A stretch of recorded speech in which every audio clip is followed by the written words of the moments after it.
The heat that summer clung to the river like a fever that would not break.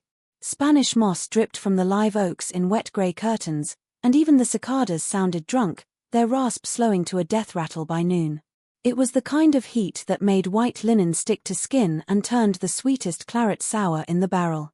In such weather, Grand Tay Plantation prepared for its proudest hour. Miss Adeline Fontenot, only daughter of the master, was to marry the heir of Belle Rive, uniting two fortunes built on the bent backs of the same people now scrubbing the galleries until the boards gleamed like bone.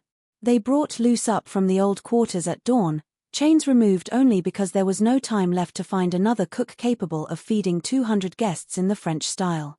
She moved through the chaos of the summer kitchen with the silence of deep water, head bowed, hands steady, eyes unreadable. The white folk scarcely noticed her beyond barked orders and the occasional slap of a fan across her cheek when the roux scorched.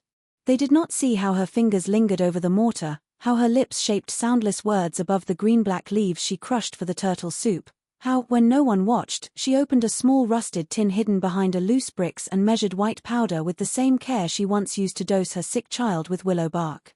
By late afternoon the tables on the lower gallery groaned beneath silver epergnes and pyramids of sugared fruit. Lanterns flickered to life in the dusk, turning the lawn into a golden stage. Carriages rolled up the Shell Road, disgorging silk and lace and laughter that floated over the slave cabins like smoke. Inside those cabins, no one laughed. Mothers pressed children close and told them to stay quiet tonight, no matter what sounds came from the big house. At the head table the bride glowed, veil thrown back, cheeks flushed with triumph and champagne. She raised her glass of syllabub, cream whipped with Madeira and a whisper of rosewater, and smiled at the man who would own her tomorrow. 17 glasses rose with hers, crystal catching the candlelight like drops of fresh blood. Luce stood in the shadowed doorway between kitchen and gallery, apron stained, hands raw from lye, watching. She had seasoned every dish that would pass their lips. She had tasted nothing herself. The first scream came soft, almost polite, as though the young man were merely surprised by the heat. Then his spoon clattered, his spine arched, and he fell forward into the 7-tiered wedding cake with the slow grace of a man bowing to a queen he suddenly feared. After that there was no more politeness, only the raw, wet sounds of bodies discovering they had already been dead for minutes and simply hadn't known it yet. In the lantern glow, faces turned blue, then black, impossible colors. Silk tore as guests clawed at their own throats. The string quartet faltered, then stopped altogether when the bride herself slid from her chair and lay twitching on the cypress floor, veil tangled around her like a shroud already sewn. And through it all, Luce never moved from the doorway. She watched the house empty of its masters in the only way left to them, horizontally, carried by cousins who would later swear the corpses felt heavier than any living body had a right to be. She listened to the silence that followed, deeper than any she had ever known in the quarters. When the first flame licked of flame curled up the back staircase, whether from an overturned candelabrum or from the lantern she herself had kicked over on her way out, no one remained to sound the alarm. By the time the moon rose over the cane fields, the great house was alight from within, windows glowing orange like the eyes of something ancient, satisfied beasts. And somewhere out in the black water of the swamp, a woman in a blood-flecked apron walked without hurry, carrying nothing but the memory of 17 glasses lifted in a toast that finally, irrevocably, included her. The summer of 1847 had already killed half the cane on the lower river when the overseer rode down to the old quarters with word that Grand Tay needed a new cook for the wedding. The plantation itself lay 20 miles upriver, its white columns and wide galleries famous from here to New Orleans, but the people who actually fed it lived in a scatter of crumbling cabins on a spent parcel called the Fontenot Lowland Tract, land so sour that even the master had stopped pretending it could pay. By August the cabins stank of fever and standing water, children's bellies swelled while the corn withered on the stalk. It was from this place they came for Luce at dawn. 2 men on mules found her kneeling beside the cook-fire, turning a scrap of salt pork for her boy. They did not bother with greetings. One simply leaned down, hooked a finger under the iron collar she still wore from the last time she had tried to run, and said, "Up to the big house. Miss Adeline Mayen Saturday week. You coming? The collar had not been removed in 4 years, the skin beneath it was raw and shining, a permanent necklace of scar. When she stood, The chain between her ankles rattled like dice in a dead man's hand. They did not put her in the wagon with the sacks of rice and the borrowed silver. Instead they walked her the whole way, 20 miles along the Levee Road, barefoot because her shoes had rotted off months earlier. The sun climbed, the air turned thick as cane syrup, and the gnats rose in black clouds that settled on her eyelids and in the creases of her neck. Whenever she slowed, the lead rope jerked her forward so hard her teeth clicked. By the time the great house appeared through the avenue of oaks, blood had dried in dark stripes down her calves and the child she had left behind was already a memory she could not afford to carry. At the gate they cut the ankle chain but left the collar. Someone tossed her a calico dress 2 sizes too small, once blue, now the color of ash. Then they shoved her toward the summer kitchen, a low brick building detached from the main house so the heat and smell of cooking would not offend the family. Inside, the fires were already lit, the copper pots already waiting. 17 years of knowing exactly how much salt a roux could bear, how long a turtle needed to gentle in its own blood, had made her valuable again, if only for 7 days. She stepped over the threshold still tasting the dust of the road on her tongue and feeling the weight of the collar settle back against her throat like a promise renewed. The first time Luce saw the bride-to-be, she was bent over a washtub behind the summer kitchen, scrubbing blood out of a tablecloth where someone had spilled claret the night before. The girl rode up on a glossy bay mare, habit skirts hitched high, laughing at something her companion had said. Sunlight caught the gold in her hair and the diamonds at her throat, and for one heartbeat Luce thought it was a stranger. Then the girl turned, and the laugh died in the same mouth that had once ordered a woman lashed for the crime of trembling. Adeline Fontenot had been 15 then, all ringlets and spite, visiting the lowland tract with her father to inspect the new hands. Luce's mother, Celeste, had served coffee on the gallery of the overseer's house, an old woman already, back bent from 50 years in the cane, hands shaking from the fever that never quite left her bones. When the cup tipped and a single brown drop slid across the white cloth like an accusation, Adeline's face had gone very still. She had looked at the stain, then at Celeste, and said in a voice sweet as praline, "Mama, this one's clumsy. May I have her taught?" The master had shrugged. Daughters needed practice in command. They tied Celeste to the whipping post at dusk. Adeline herself chose the cowhide, testing its weight the way another girl might test a ribbon. 30 lashes, counted out loud by the overseer while fireflies blinked on and off above the quarters like tiny witnesses. On the 27th stroke Celeste's heart gave out, she sagged against the ropes and never made another sound. Adeline watched until the end, cheeks flushed, eyes bright, then turned away to complain that the mosquitoes were fierce that evening. Now that same girl, no, woman, sat her horse in the yard, fanning herself with a letter sealed in pink wax, talking of orange blossoms and Parisian lace as though the ground beneath her feet had never drunk blood. Luce kept her head down, wringing the cloth until her knuckles blanched, but memory rose like swamp gas. The crack of the whip, her mother's single sharp cry cut short, the smell of sweat and crushed ants and something sweeter that she later learned was death.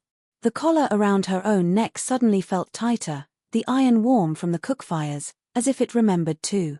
She pressed the wet cloth to her mouth to keep any sound from escaping, tasting soap and iron and the faint copper trace of someone else's celebration. Midnight found the big house asleep at last, drunk on rehearsal toasts and its own importance.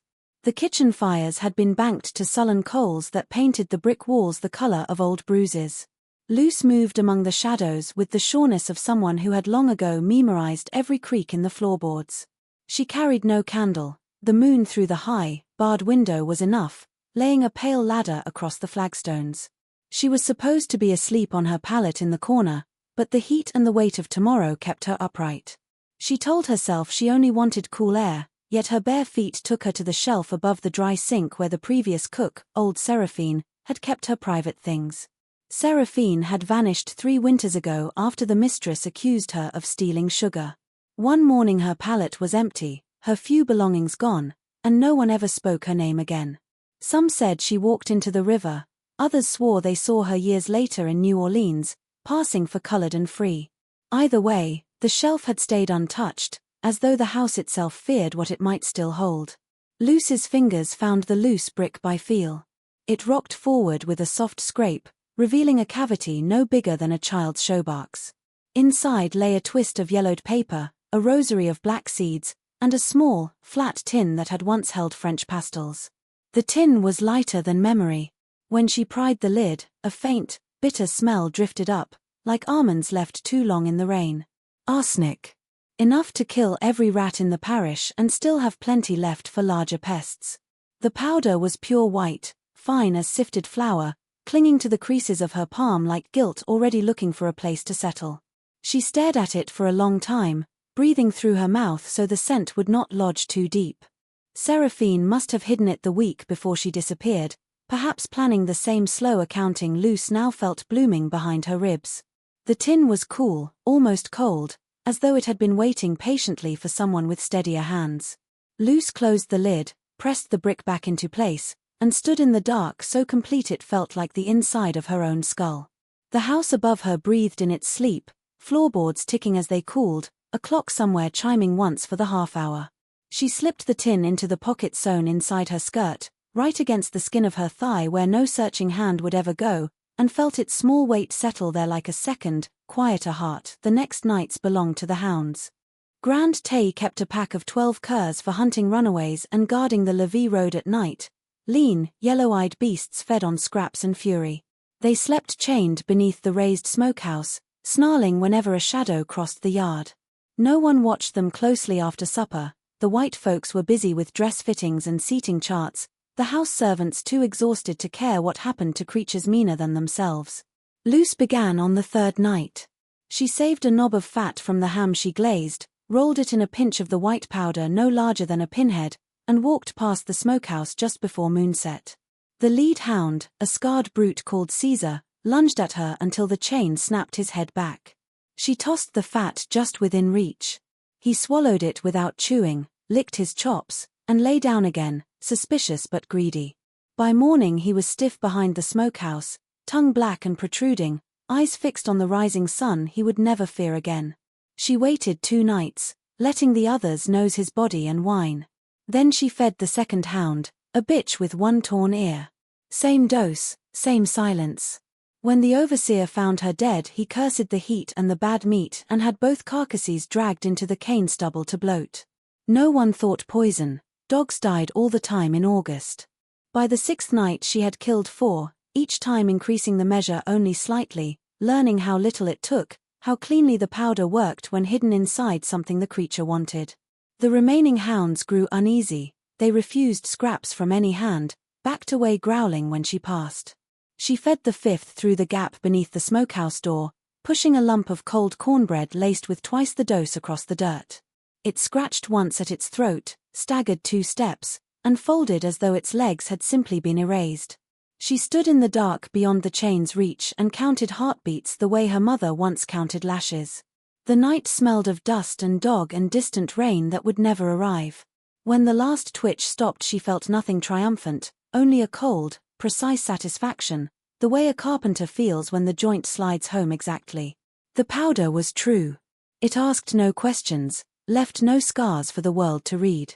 It simply ended what it touched, quietly, finally, the way a door closes on a room no one will enter again. She wiped her fingers on her skirt, walked back to the kitchen, and lay down on her pallet still tasting bitter almonds at the back of her tongue. The morning of the wedding broke thick and gold, the kind of light that turns every bead of sweat into a jewel and every breath into steam. Luce had been at the stove since 3, turning turtles, skimming stock, beating egg whites into clouds that would later cradle the syllabub. The kitchen was a furnace, soot blackened the ceiling beams, and the air tasted of copper and pepper and the faint sweetness of burning sugar. She moved through it untouched, apron tied so tight it cut into her waist, collar hidden beneath a scrap of muslin someone had thrown at her to look respectable. At 10 the mistress swept in, skirts wide as sails, face powdered white against the heat. Mrs. Fontenot carried a fan of painted chicken skin and the smell of violets gone rancid in the humidity. She inspected the progress like a general before battle, lifted lids, sniffed, prodded a bride cake with one gloved finger.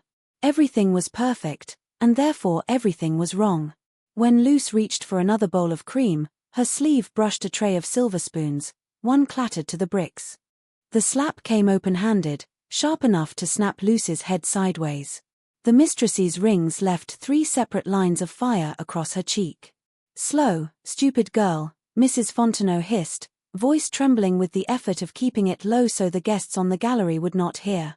"My daughter weds today, and you move like you got all the time in the world. One more mistake, and I swear by every saint in heaven I will sell that little pickaninny of yours downriver before the rice is thrown. They say the sugar estates need fresh hands for the mill.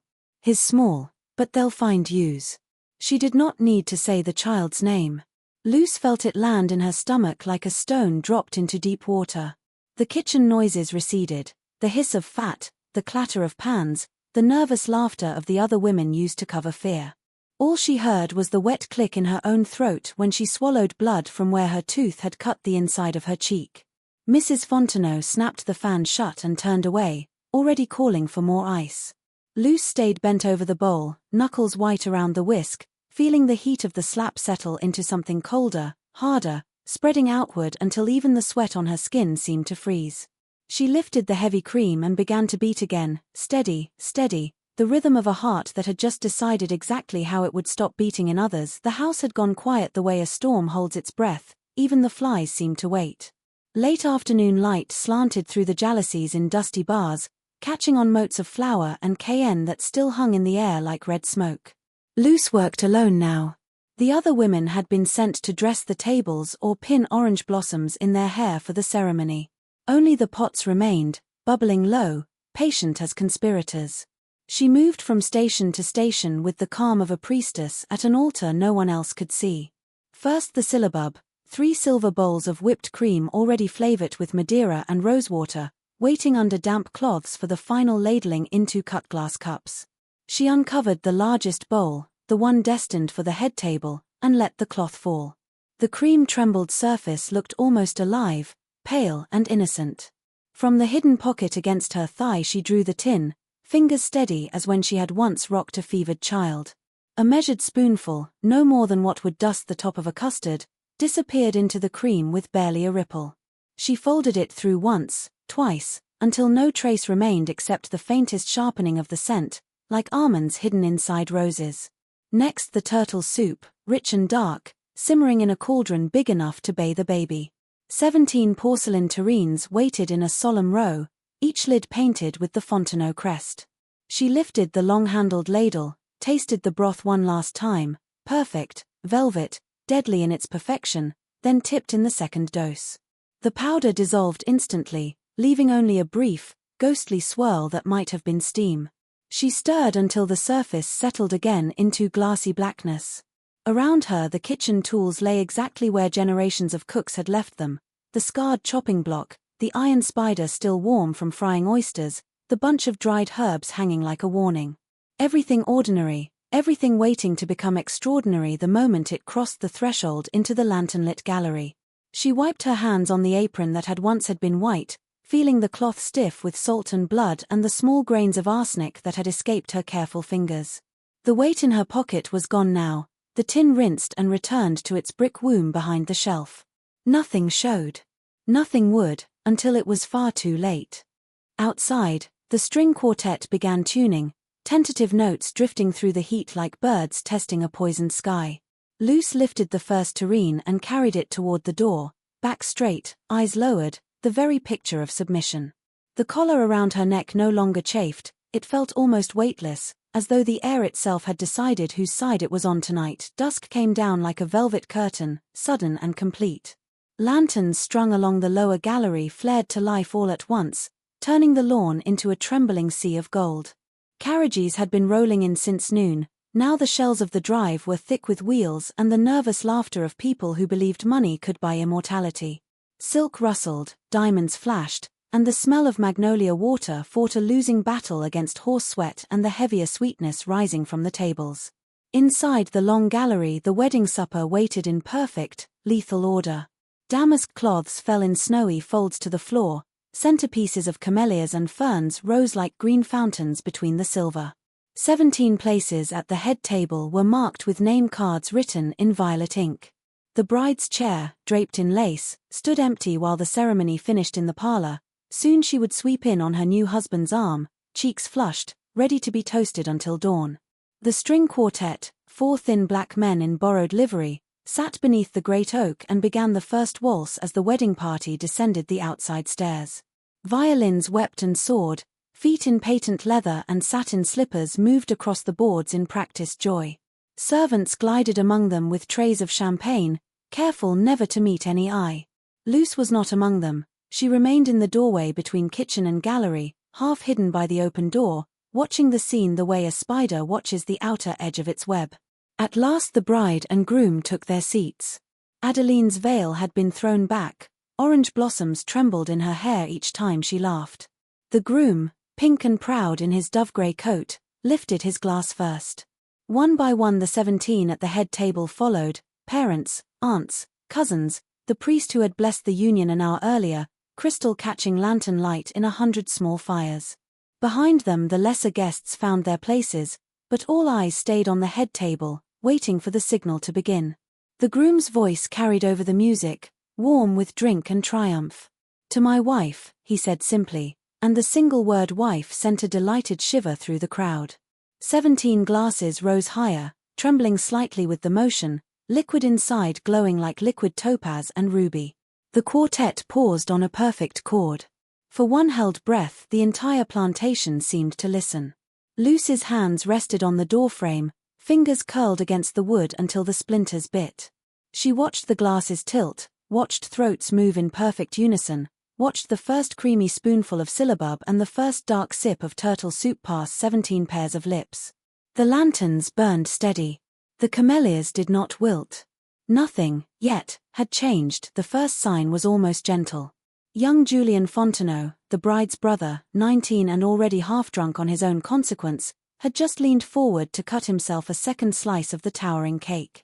He lifted the silver server, smiled at something his cousin whispered, and then paused, head cocked as though listening to music only he could hear. A small frown creased his forehead. He set the server down, touched his lips with 2 fingers, and gave a soft, puzzled laugh that turned into a cough. The cough deepened. His shoulders jerked, the laugh became a choke. Color drained from his face so quickly the rouge on his cheeks looked painted on a corpse. He tried to stand, chair legs scraping, but his knees folded and he pitched forward, forehead striking the sugared roses with a wet crunch. Frosting smeared across his cheek like a clown's dying grin. For one heartbeat the gallery held its breath, waiting for him to rise, waiting for the joke to reveal itself. Then Adeline screamed, high and thin, the sound a crystal goblet makes the instant before it shatters. Her new husband clutched his stomach, eyes bulging, and vomited a dark ribbon across the damask. One by one the 17 followed, as though a single string had been yanked inside them all. The priest dropped his spoon, it rang against porcelain like a bell tolling underwater. An aunt clawed at her throat, nails leaving red trails. The groom's mother slid sideways from her chair, skirts billowing like a parachute that had forgotten how to open. Bodies convulsed in lace ripping, waistcoats splitting at the seams, shoes drumming frantic tattoos on the cypress floor. Champagne glasses toppled and bled gold across the cloth. Someone overturned a candelabrum, wax and flame spilled over camellias and set the nearest centerpiece alight. The fire caught slowly at first, then with greedy delight, licking up the table runner toward the wedding cake that now wore Julian's face like a mask. Over the wet, strangled noises rose the bride's voice, no longer triumphant, only animal terror as she writhed on the floor, veil twisted around her neck, orange blossoms crushed into her hair already dark with sweat. Her legs kicked once, twice, then stilled. 17 bodies lay twisted among the ruins of their celebration, mouths open, eyes fixed on a ceiling they would never see again. In the sudden, terrible quiet the quartet's final note hung trembling in the air, a single violin string refusing to accept that the dance was over. The lanterns kept burning, serene and golden, as though nothing more remarkable had happened than a faint spell brought on by too much wine and wedding heat. The screaming started on the gallery and rolled outward like a wave, white guests scrambling over each other, silk tearing, chairs toppling, men shoving women aside in their panic to reach the lawn. Some fell to their knees beside the bodies, shaking shoulders, slapping cheeks, calling names that would never answer again. Others simply ran, faces averted as though death itself might be contagious. Within minutes the long tables stood abandoned, wine soaking into linen, turtle soup cooling in overturned tureens, The wedding cake slumped sideways like a melting cathedral. But the enslaved staff did not run. They stood exactly where they had been when the first body fell, footmen with trays still balanced, maids frozen mid-curtsy, the quartet with bows poised above strings that had gone silent. 100 pairs of eyes looked anywhere except at the corpses. No one moved to help. No one offered water, or loosened a collar, or closed the staring eyes of the bride who only an hour earlier had ordered one of the kitchen girls whipped for dropping a plate. A white woman in yellow silk grabbed the nearest butler by his sleeve and shrieked for Hartshorn, for a doctor, for someone to do something. He let her shake him, face blank as carved ebony, until she released him and stumbled away sobbing. Another guest, blood on his cuffs from trying to lift his dying wife, shouted at a line of housegirls to fetch blankets. They remained rooted, hands clasped in front of their aprons, staring at a point just beyond his shoulder. The man cursed them for lazy, heartless, worse, then turned back to the body in his arms, and did not see the small, almost invisible shake of heads that passed among them like wind through cane. In the kitchen doorway Luce watched it all, the collar hidden beneath her kerchief, cheek still burning from the morning's slap. Around her the other cooks and scullions formed a dark, silent wall. No tears, no gasps, no prayers. Only the faintest tightening at the corners of certain mouths, the barest exhalation that might have been relief finally allowed to surface after decades underwater. The great house emptied of its living masters in frantic knots and single terrified dashes toward the carriages. Behind them the dead lay in their finery like dolls arranged for some cruel child's game, and the people who had served them their last meal stood motionless among the wreckage, refusing with their stillness to grant even one more service, one more breath, one more lie that any of this had ever been right. The fire began small, almost shy, a single tongue of flame licking up the lace runner where the candelabrum had fallen. Then it found the spilled brandy, the camellia leaves, the sugared roses, and grew bold. By the time the last carriage wheels crunched away down the Shell Road, the gallery curtains were sheets of gold. The blaze climbed the jalousies, tasting paint and old wood, and the great house answered with a sound like a long-held breath finally released. Luce stepped out of the kitchen doorway for the first time that night. The apron still clung to her, stiff with grease and blood and the faint white dust no one would ever think to look for.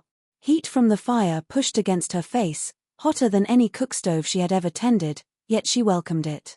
Behind her the other servants melted away into the darkness, silent as smoke themselves, carrying nothing, needing nothing, already gone.